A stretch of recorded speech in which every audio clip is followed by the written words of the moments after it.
जिसे आर्वक स्त्रोतक कहा गया है। इस सर्ग के प्राणी मनुष्य हैं, जो पुरुषार्थ साधन के उच्च अधिकारी हैं। फिर भी महादेव जी की आज्ञा से भूत आदि की सृष्टि हुई। इस प्रकार मैंने 5 तरह की विकृत सृष्टि का वर्णन किया है। इसके सिवा 3 प्राकृतिक सर्ग भी कहे गए हैं, जो मुझ ब्रह्मा के सानिध्य से प्रकृति से ही प्रकट हुए हैं।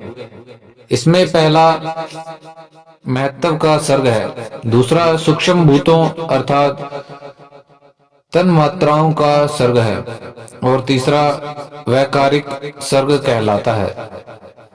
इस तरह ये 3 प्राकृतिक सर्ग हैं। प्राकृतिक और वैकृत दोनों प्रकार के सर्गों को मिलाकर 8 सर्ग होते हैं। इनके सिवा 9वां कौमार सर्ग है, जो प्राकृतिक और वैकृत भी है। इन सबको अवंतर भेद का ही वर्णन नहीं कर सकता,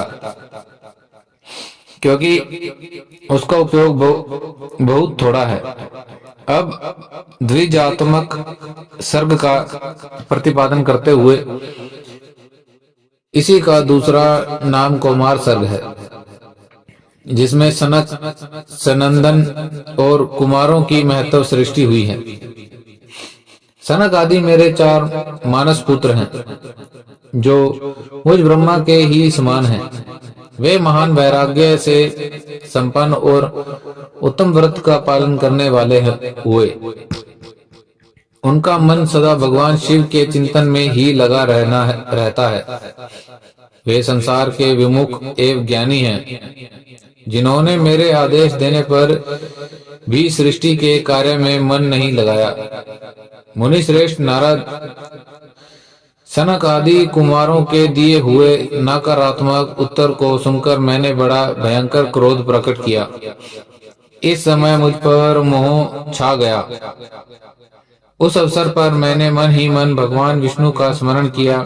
वे शीघ्र ही आ गए और उन्होंने समझाते हुए मुझे कहा, तुम भगवान शिव की प्रसन्नता के लिए तपस्या करो।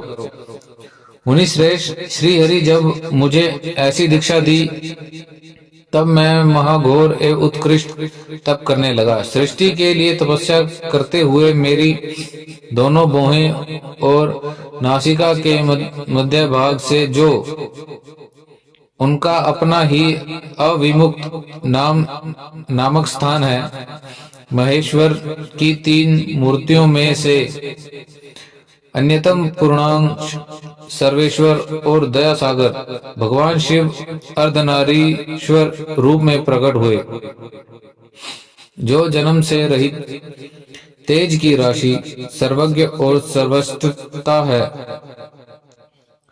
उन नील लोहित नामधारी साक्षात उमा वल्लभ शंकर को सामने देख बड़ी भक्ति से मस्तक झुका।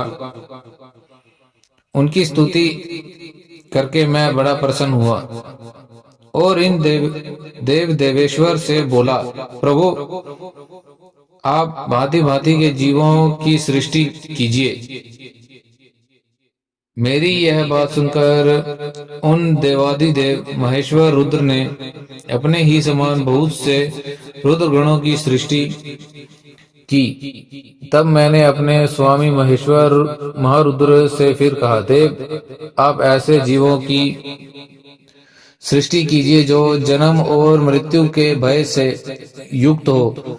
मुनीश्वर मेरी ऐसी बात सुनकर करुणा सागर महेश्वर महादेव जी हंस पड़े और तत्काल इस प्रकार बोले, विधाता मैं जन्म और मृत्यु के भय से युक्त अशोभन जीवों की सृष्टि नहीं करूंगा, क्योंकि वे कर्मों के अधीन हो दुख के समुद्र में डूबे रहेंगे। मैं तो दुख के सागर में डूबे हुए उन जीवों का उद्धार मात्र करूंगा।